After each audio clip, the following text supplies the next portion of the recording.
Hello, my name is Frank Hanaway, and welcome to Big Journey, Small Steps. When I first started this channel, I think 3 years ago, the intention was that I was just going to share what was going on in my spiritual life.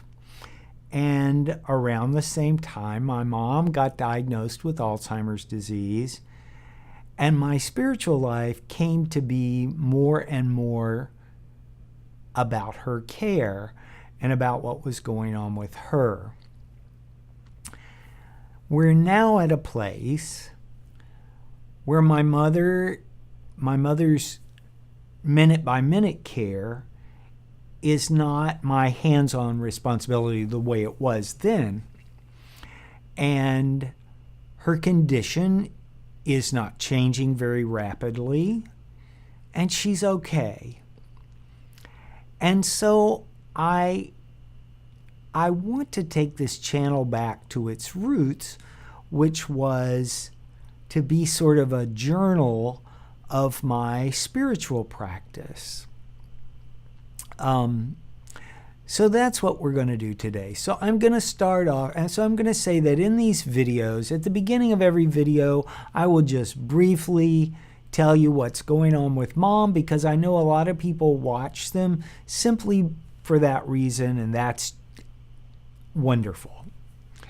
So to begin with, Mom is doing great. She has some things that are going to be a continuing problem.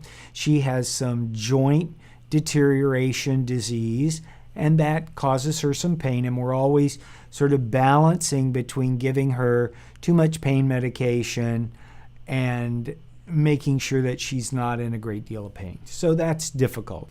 So anyway, she's happy. She's very comfortable with her housemates where she's living, and she worries about where her bra is and where her pocketbook are all the time. I have been fortunate I used to be the leader of a satsang, which is a group of people who have similar meditation practices. In our instance, it's passage meditation, which was started by Egnatishwaran. And a satsang is a place where people get together who practice the same kind of meditation, and we get together and support each other spiritually, and we meditate together. So we're going to be doing that once a month. Unfortunately, or fortunately for me, they're meeting in Largo, and they're meeting at 6:30. We're going to be meeting on the first Mondays of every month, and that's during rush hour. And anybody that knows me, of any dislikes and likes that are left in me, my big dislike is driving, especially in the aggressive atmosphere that we find ourselves in today. So I also once a week drive 60 miles to Sarasota to see my friend who's 92, coming up on 93, who's not doing as well as she used to do.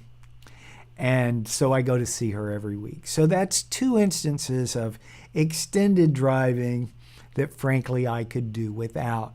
And I've said for a long time that I really see driving, that when I'm driving, I see what a thin veneer of civilization we have.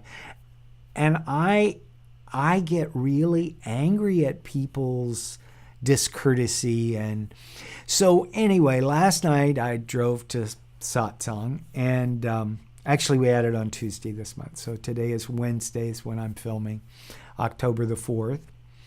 I drove, and I really made it a point that no matter what anybody did, I wasn't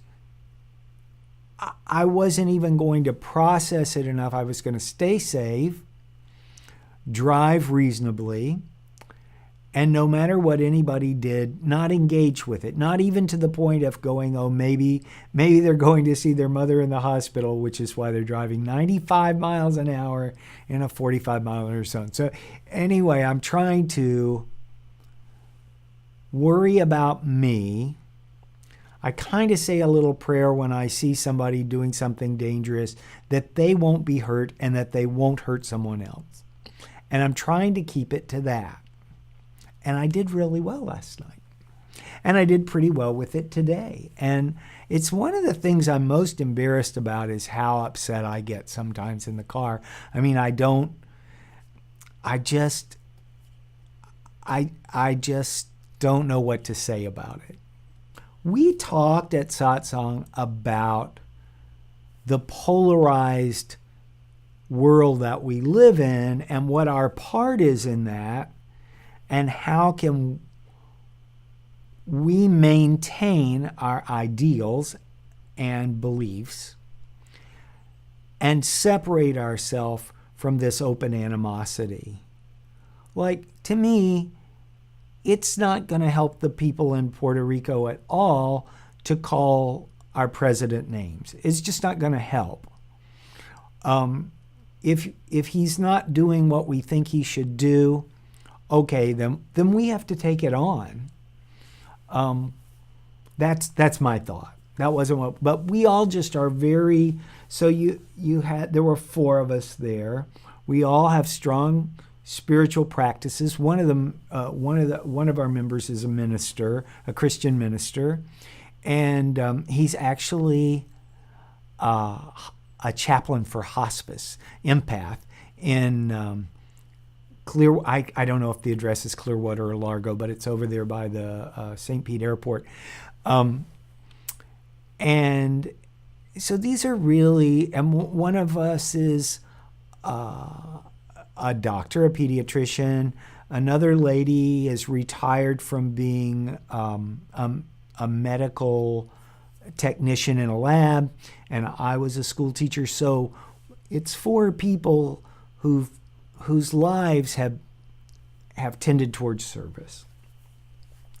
And we're really struggling with getting out of this battle and learning to disagree with love, knowing that any disagreement, if it's a struggle for me and I see it and I want it to be resolved, then how am I to expect that people who have opposing views from me even want to settle it, or who want to be reasonable, or want to give up their aggressiveness about that? Does that make sense?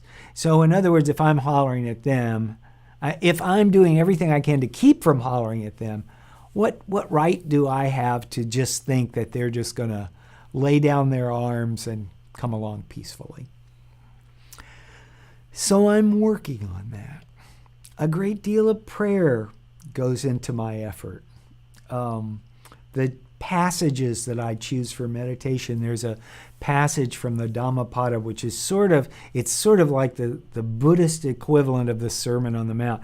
Buddha just lays out exactly the essence of his teaching in the Dhammapada. And there's one place, there's a passage that I like very much that says, give up anger, give up pride, and free yourself from earthly bondage. And what sticks in my mind so much about that is that it says, give up anger.